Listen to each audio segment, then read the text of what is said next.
Welcome back, this is Goku's Son DBZ, and this is part 2 of my 4-part special, my top 100 favorite films, movies of all time list.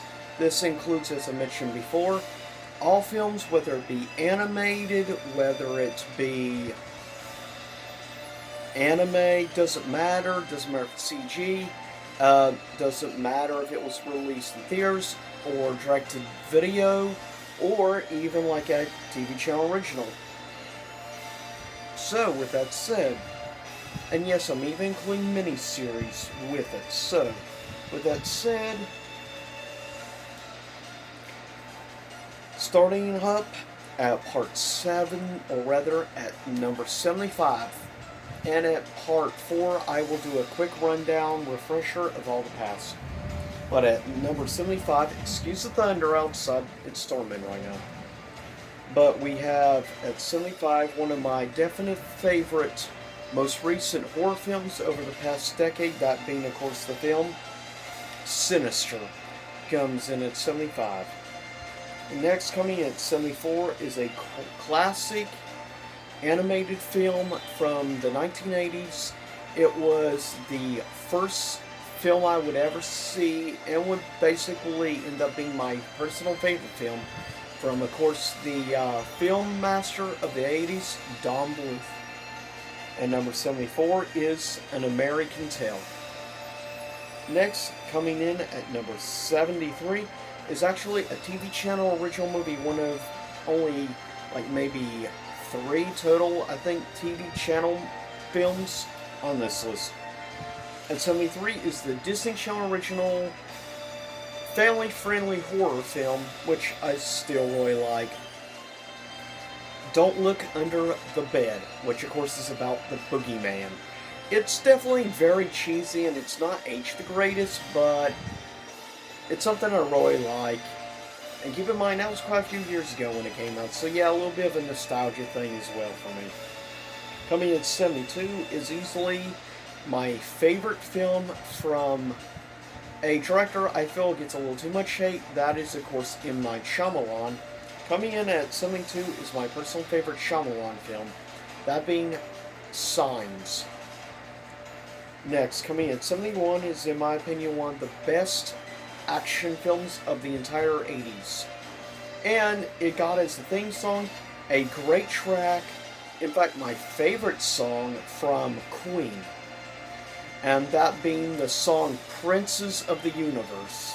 Coming in 71 is Highlander, which would start a massive franchise which would end up becoming an incredible 90s action series on TV with Highlander. Go a different McLeod. Coming in at number 70 is pretty much my favorite James Wan horror film. And, well, maybe not quite my favorite James Wan film, but definitely it's my favorite of a specific horror series, the Insidious series. Coming at number 70 is Insidious, the original. A great film in my opinion. Next, coming in at number 69, and actually this is the highest Don Bluth film, I forgot. Don Bluth actually did this at 69, done by Fox Animation Studio in the mid-90s, released involving Don Bluth. In my opinion, the best animated non-Disney musical, or at least maybe second best non-Disney animated musical. That being Anastasia, comes in at 69. Coming in at 68 is a great all-time classic film that I grew up with in my family. Definitely became a tradition around Easter time every year to watch it, and it's definitely become a favorite, and I think it's truly a great cinema masterpiece of its time period. Starring Charlton Heston as Moses. Coming in at 68 is The Ten Commandments, a true all-time cinema classic. Next, coming in at 67, some people will definitely disagree with this being on my list, but as I said, this is my own personal top 100 favorite films. At 67 is the third installment to the Christopher Nolan Dark Knight trilogy, The Dark Knight Rises. I like it a lot more than quite a few people, I will say. Coming in at number 66 is one of my all-time favorite comedy films, and is pretty much maybe my favorite, or second actually favorite, film from Mel Gibson. Also starring Helen Hunt. This was in the early 2000s, a great comedy romance film, What Women Want. Very interesting. If you don't know much, I recommend looking it up. It's actually a really good comedy. If you want a good laugh, I recommend checking out. It hasn't necessarily aged the best, politically speaking, but still, I enjoy it for what it was from the early 2000s. Next, coming in at 65, is definitely a film I feel it's overhated, does not deserve it. At 65 is Star Wars Episode 1, The Phantom Menace. Yes, The Phantom Menace is in my top 100 favorite films of all time, even at 65. As I said, I like it a lot more than quite a few people. I love the prequel trilogy in general quite a bit. Coming in at number 64 is Harry Potter and the Chamber of Secrets, which is easily one of my favorite of the Wizarding World films. Personally, I think Chamber of Secrets is superb, and I just really liked it because it was a lot darker tone-wise. It was definitely the darkest tone film until the end of The Gauntlet of Fire by far. And I really liked it for that. Coming in at 63 was my very first ever James Bond film. And it was the very first time I ever saw Sean Bean die. LOL. At 63 is 007 GoldenEye, a true all-time classic which would lead to the creation of one of the greatest first-person shooter games of all time on the N64, of course, with GoldenEye. Next, coming at 62, is one of my all-time favorite 90s action disaster films, easily one of my favorite Will Smith films as well. Coming at 62 is the, of course, great cheese popcorn fest film, Independence Day. Next, coming in at 61 from Disney, this will be the beginning of this Disney franchise, which I love to death. Coming at 61 is Pirates of the Caribbean, The Curse of the Black Pearl.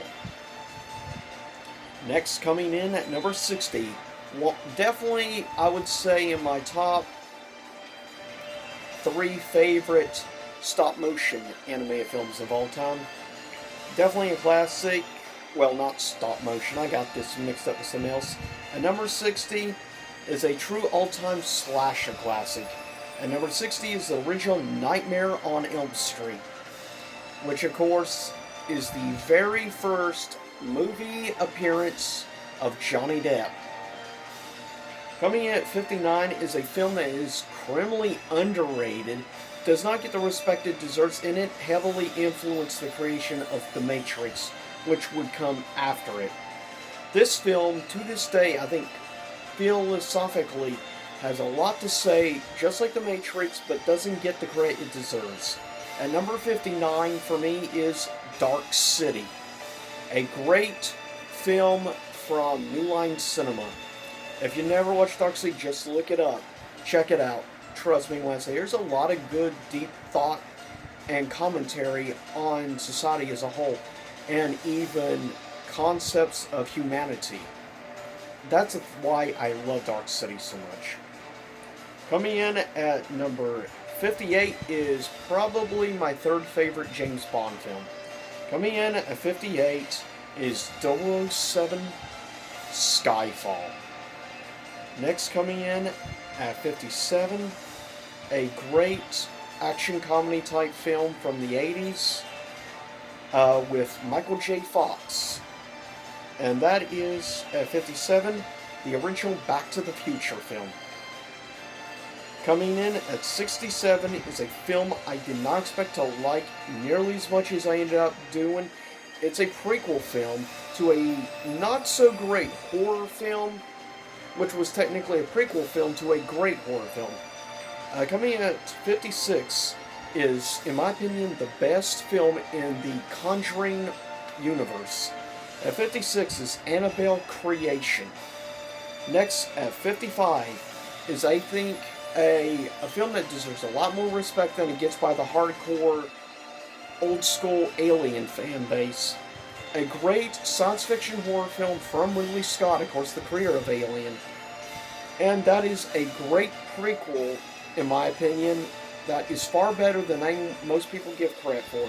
At 55, for me personally, is Prometheus, which I genuinely enjoyed. I saw it twice in theater, and I have it on Blu-ray. I mean, I love the film. I've seen it probably 15 times. I think the film deserves a lot more credit than it gets, honestly. Coming in at 54 is film that was the largest grossing film of all time at the box office. For me, 54 is James Cameron's Avatar, which I love quite a bit. I saw it 4 times in theater. Can't say that about many other films. Only about 3 other films I can think of I've seen 4 times or more. So yeah, I enjoyed Avatar more than a lot of people did. Coming in at 53 is the first of the Sam Raimi Spider-Man trilogy. Coming at 53 is the 2002 first Sam Raimi Spider-Man, which of course had the incredible, awesome Willem Dafoe as the Green Goblin / Norman Osborn.